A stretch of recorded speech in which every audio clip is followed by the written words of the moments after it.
Good morning. This service is our regular family Sunday service, the Dharma School service, and the monthly memorial service for December.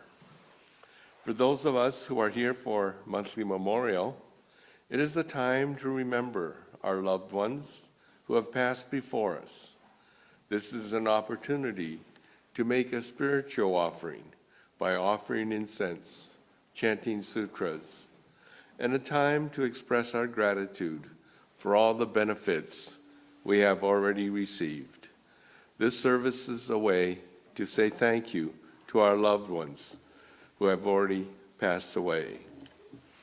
Buddhist memorial services are in memory of loved ones, but the real purpose for having the service is for us, the ones who remain behind. This is our opportunity to make a spiritual offering and to remember how much we have already received for what we should be grateful for. Today, December 7th, is also Pearl Harbor Day, a very significant day in history that changed so much in the world from that time. Our pianist is from Pearl City, right next door to Pearl Harbor. And yet, so much has changed in that area.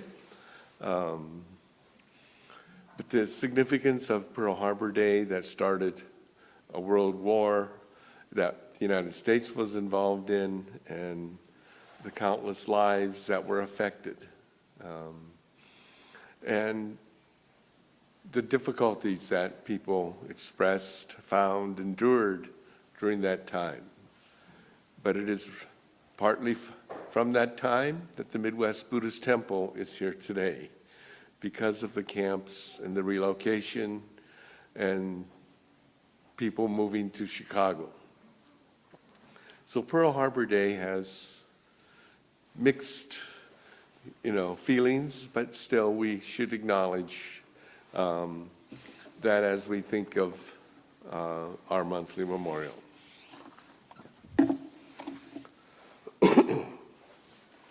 This morning is the Dharma School service, and I'd like to take just a few minutes to talk to the Dharma School students.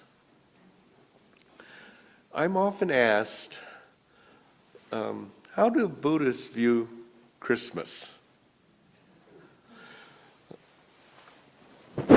Well, there's no real answer, but I'll give you some of my views.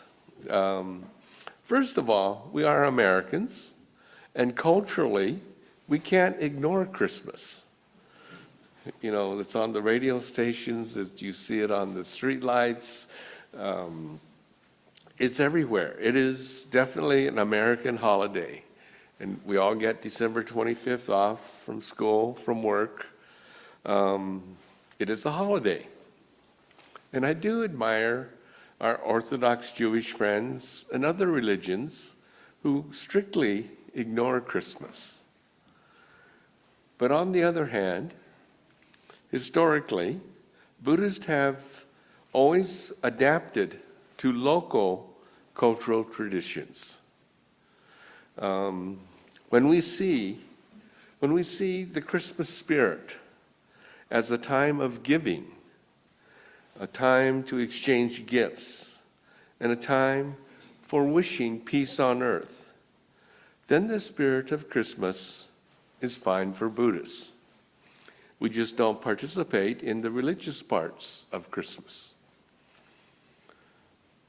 And so it is our choice, each of us individually, if we want a Christmas tree and exchange gifts and have a big meal. And we certainly can celebrate the spirit of Christmas, the spirit of selfless giving, the spirit of dana. And I'd like to close with a little reminder about Santa Claus. The guy with the red hat and the jolly And Cliff Long is not here, our local Santa Claus. But Santa Claus, he's constantly reminding us that he's Buddhist. Why, might you ask? Well, what is Santa Claus always saying? Ho, ho, ho. And in Japanese, what does that mean? Ho means Dharma. So he's saying Dharma, Dharma, Dharma. Ho, ho, ho. Dharma, Dharma, Dharma. So that is the way we may want to remember Christmas. Dharma, Dharma, Dharma. The students and teachers are excused.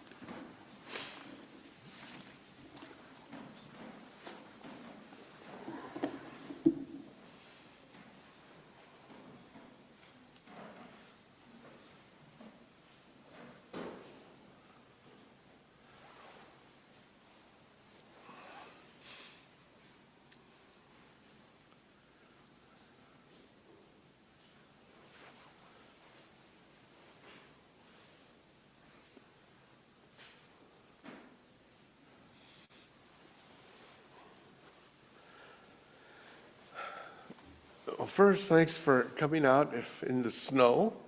It's our second snowstorm in 2 weeks, or within a week, it seems like. I expected 15 people, really. But I'd like to talk about the favorite ways that I use to explain Buddhism, and in particular Shin Buddhism, and perhaps what it's all about. And I usually do it through stories.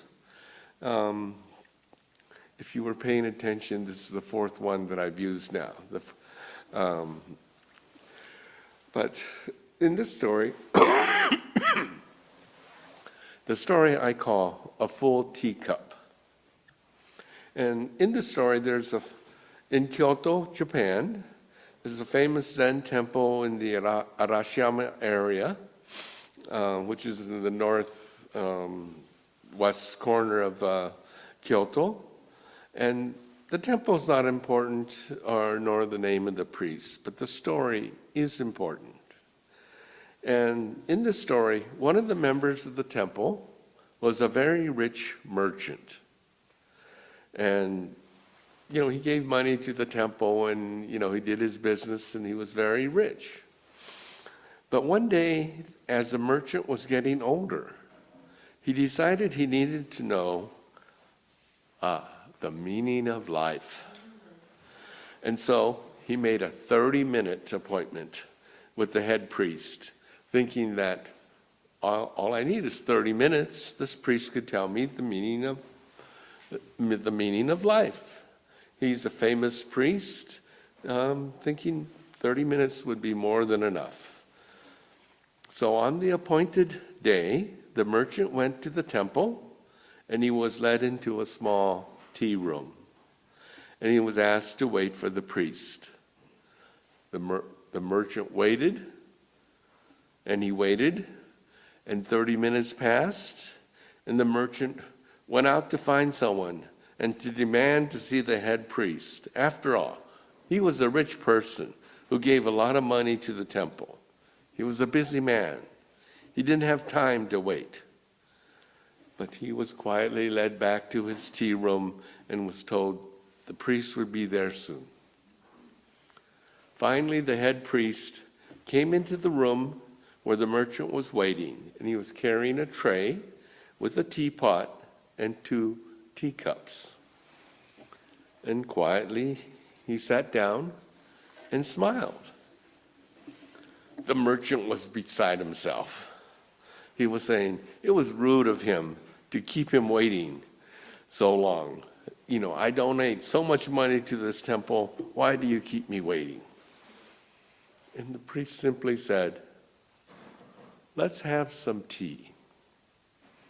And he put the teacup in front of the merchant, and he started to pour. And he poured. And he poured. And the the teacup was full. It overflowed, and it spilled on the table. The merchant shouted, "What are you doing, old man?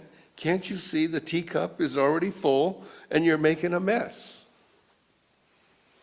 Quietly, the priest said, "You are like the teacup.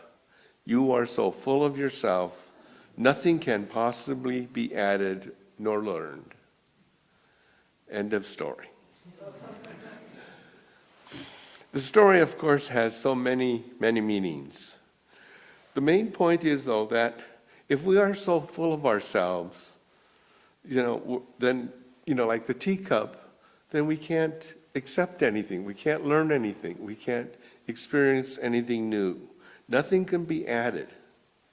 When our ego is so strong and we are convinced, I am the center of the universe and no one can accept anything else.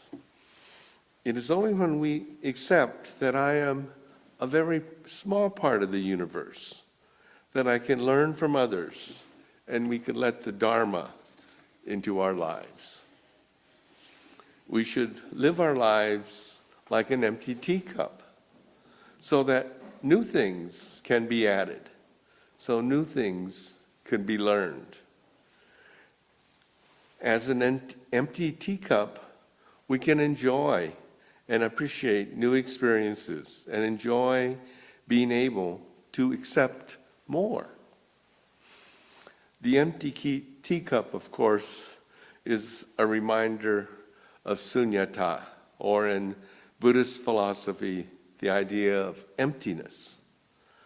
The meaning of things is found in the interval, or in the space, or in the emptiness between things.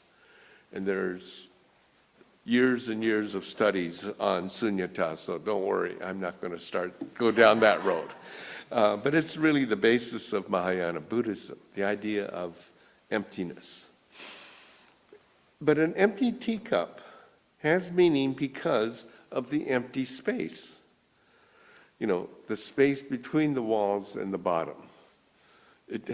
When it's full, it's of no use. When it's empty, it is then useful. That interval, that emptiness, that space is what makes a teacup useful to us. So look into ourselves, and try to be less of a full teacup and more of a empty or half-empty teacup.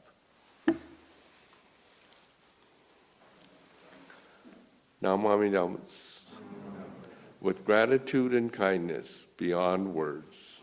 Namo Dhamma.